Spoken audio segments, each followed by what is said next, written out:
Assalamualaikum warahmatullahi wabarakatuh. Izin memperkenalkan diri, nama saya Fema Sari dari kelompok 7. Di sini kelompok kami membahas tentang demam berdarah dengue atau DBD. Merupakan salah satu penyakit menular yang dapat menimbulkan wabah. Demam berdarah dengue atau DBD adalah penyakit infeksi berbasis lingkungan yang disebabkan oleh virus dan ditularkan oleh nyamuk. Aedes aegypti. Penyakit ini menjadi salah satu masalah kesehatan di Indonesia yang dapat menimbulkan kekhawatiran luar biasa karena penularan penyakitnya yang cepat dan dapat menyebabkan kematian dalam waktu yang singkat. Penyakit demam berdarah dengue atau DBD adalah penyakit infeksi virus yang ditularkan oleh nyamuk Aedes aegypti. Penyakit DBD masih merupakan salah satu penyakit yang menjadi masalah kesehatan Indonesia. Penyebab penyakit ini disebabkan oleh virus dengue termasuk dalam famili Favipidae. DBD adalah penyakit akut dengan manifestasi klinis pendarahan yang menimbulkan shock yang berujung kematian.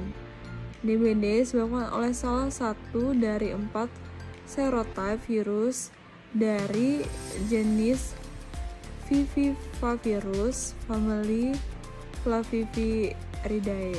Virus ini bisa masuk ke dalam tubuh manusia dengan perantara nyamuk Aedes aegypti dan Aedes albopictus. Kedua jenis nyamuk ini terdapat hampir di seluruh pelosok Indonesia kecuali tempat-tempat ketinggian lebih dari 1000 meter di atas permukaan bumi. DBD disebabkan oleh virus yang sangat kuat. Virus ini termasuk keluarga besar virus Papiridae. Ada 4 jenis virus DBD yang berbeda. Semuanya bisa mengakibatkan penyakit DBD. Virus DBD masuk ke dalam tubuh manusia melalui gigitan nyamuk Aedes aegypti dan Aedes albopictus.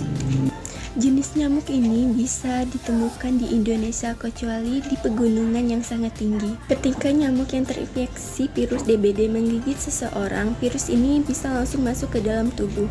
Virus DBD kemudian menyerang tubuh manusia dan menyebabkan berbagai gejala, yaitu bagian belakang mata, daerah perut, otot, punggung terasa nyeri, demam, kehilangan selera makan, kelelahan atau panas dingin, mual atau muntah, dan gejala umumnya biasanya mudah memar di bagian tubuhnya, pendarahan, sakit kepala, dan sakit tenggorokan.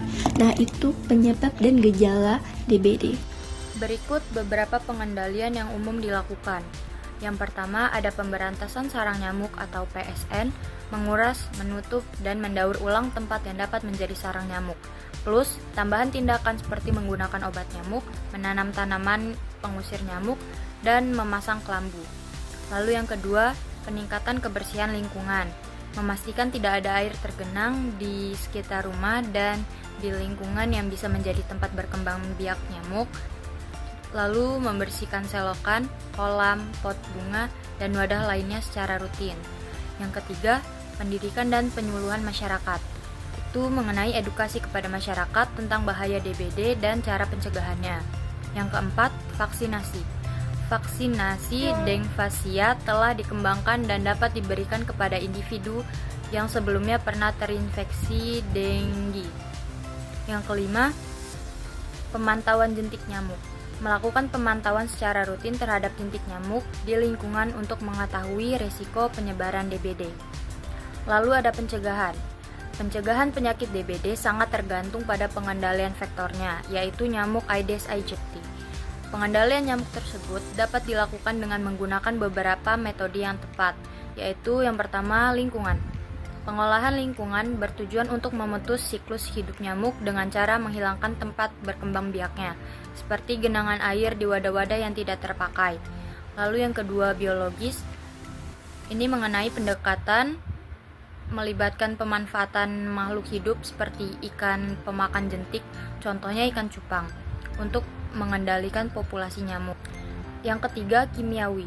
Penggunaan bahan kimia seperti bubuk abate di genangan air untuk membunuh jentik nyamuk. Bubuk ini aman untuk manusia jika digunakan sesuai dosis dan efektif dalam pengendalian perkembangbiakan nyamuk.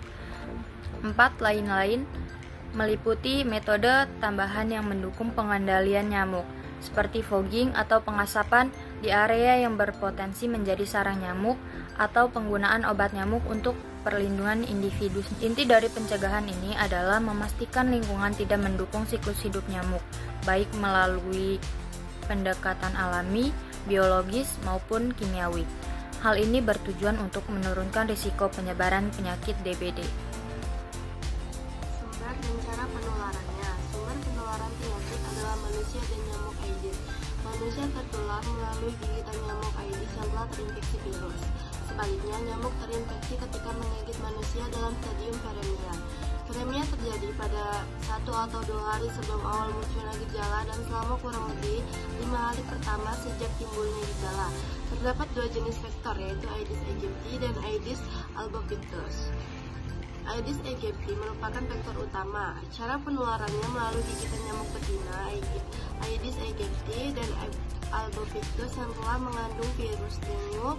Nyamuk virus ini telah tersebar luas di rumah-rumah dan di tempat-tempat lainnya. Strategi pengendalian DBD. Trias epidemiologi adalah model yang menggambarkan hubungan antara 3 faktor utama dalam epidemiologi, yaitu agen penyebab, inang, dan lingkungan. Berikut adalah deskripsi dan trias epidemiologi yang berkaitan dengan penyakit demam berdarah atau DBD. Yang pertama ada lingkungan, seperti kondisi yang mendukung perkembangan nyamuk, seperti adanya genangan air, suhu hangat, dan kelembapan tinggi. Yang kedua ada inang, manusia yang rentan terhadap infeksi virus dengue, terutama mereka yang tinggal di daerah tropis atau subtropis. Dan yang terakhir ada agen penyebab, yaitu virus dengue yang ditularkan oleh nyamuk Aedes aegypti. Berikut beberapa langkah pengendalian yang umum dilakukan. Yang pertama, pemberantasan sarang nyamuk, seperti menguras, menutup, dan mendaur ulang tempat yang menjadi tempat sarang nyamuk. Yang kedua, peningkatan kebersihan lingkungan, yaitu memastikan tidak ada air yang tergenang di sekitar rumah dan lingkungan yang dapat menjadi tempat perkembangbiakannya nyamuk. Yang ketiga, pendidikan dan penyuluhan masyarakat, edukasi kepada masyarakat tentang bahaya DBD dan cara pencegahannya. Yang keempat, vaksinasi. Vaksin Defunia telah dikembangkan dan dapat diberikan kepada individu yang sebelumnya pernah terinfeksi dengue. Dan yang terakhir, pemantauan jentik nyamuk, yakni melakukan pemantauan secara rutin terhadap jentik nyamuk di lingkungan untuk mengetahui risiko penyebaran DBD.